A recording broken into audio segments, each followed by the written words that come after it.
Hello, glorious one. Happy 2023. Sorry this is late. Last year, you may know that I filmed Written in the Stars, an astrology dating show on Discovery Plus. So do watch it if you haven't seen it. But it's kind of put my work back 3 months. So I'm rushing to catch up in 2023. I'm wishing you a fabulous 2023. It's certainly a game changer. It's a massive shift of energy as Pluto is going into Aquarius. And wow, it's going to change all of our lives on a fundamental level. Now this month, we have Venus in Aquarius, and then of course we do step fully into Aquarius season. So keep your eyes peeled, because this will give you a flavour, an idea, a pointer in the direction of what's going to happen and what's going to fundamentally shift for you when Pluto changes in March. So here's your monthly astrology.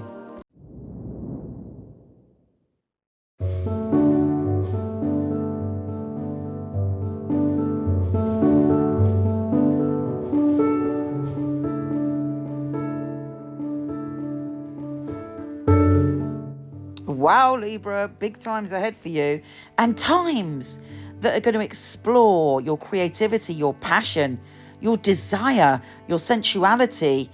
Even for some of you, you may be deciding to have kids and just kind of exploring everything that is to be playful and excited about life. There's a lot of joy coming your way, but of course, like anything, it may involve fundamental changes. Now, what do you feel is stopping you feeling joy? Venus is going to give you a big shot of joy. Well, actually, it already is. And so hopefully that's kicked in from the 3rd. You're like, yeah, baby, I'm feeling a little bit more optimistic. Also abundance. And also abundance through using your creativity and your happiness. So do you have a side hustle that you could bring into play? If you really enjoy whatever that side hustle is, if it's a creative hobby or writing or anything you do that brings you joy, potentially you can start to make money out of that or use it like magic to change your life. So don't dismiss it. With Venus sextile Jupiter on the 4th, well actually we've just gone past that, but also again this month, that kind of feeling of being able to create is very strong in you. It's also brilliant for your one-to-one intimate relationships. This is one of the luckiest months for you when it comes to love.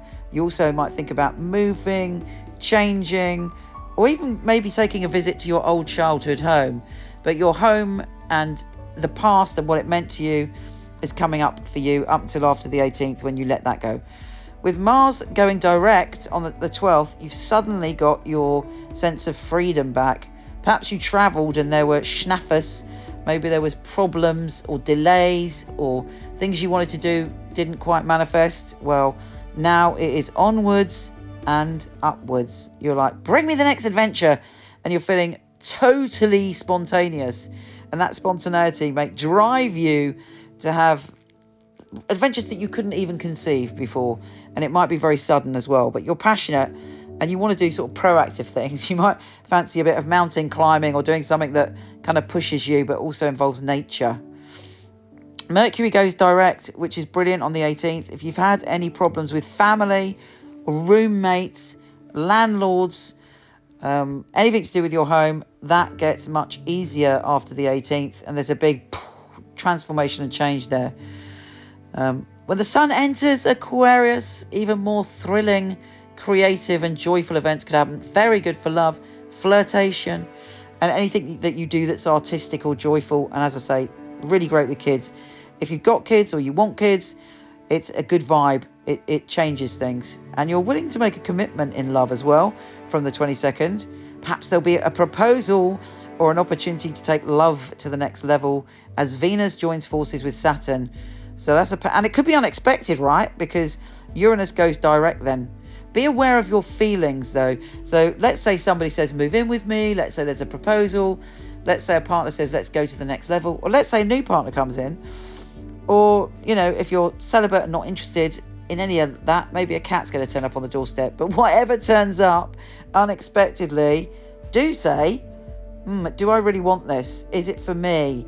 What do I really feel about this? Because there's an urge for you to have excitement and pleasure. If whatever is urging you to have the commitment, whatever that may be, doesn't bring you true pleasure, then you might walk away from it. You don't want it. You also may be saying to someone else, come on, let's take things further. And you're very passionate about that. So people need to tune in and listen to what you're saying. Have I said about the new moon? Yes, I think I have. That's when you're making a commitment to your happiness around the 21st. You're letting go of anything that's stopping you having pleasure. And that is just the theme of the next, well, over a decade coming up. Venus enters Pisces on the 27th. And then you're going to go within a little bit more. You're taking a bit of time to get in touch with your spiritual or magical practices. You may decide to change your routines. You may decide to change your diet in some way, your nutrition. You may decide that you just want to go on a meditation retreat, but it works for you. So you do you and follow your hunches. Take care, gorgeous, and I'll speak to you soon.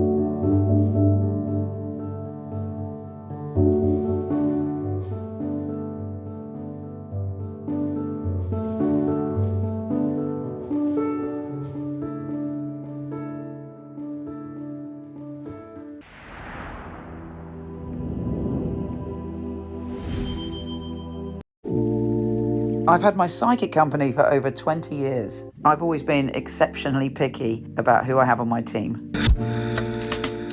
My psychics are incredible people. They're all emotionally intelligent. They give a very accurate and specific reading, and they're all beautiful and different in their own right. So we got our fabulous psychics here.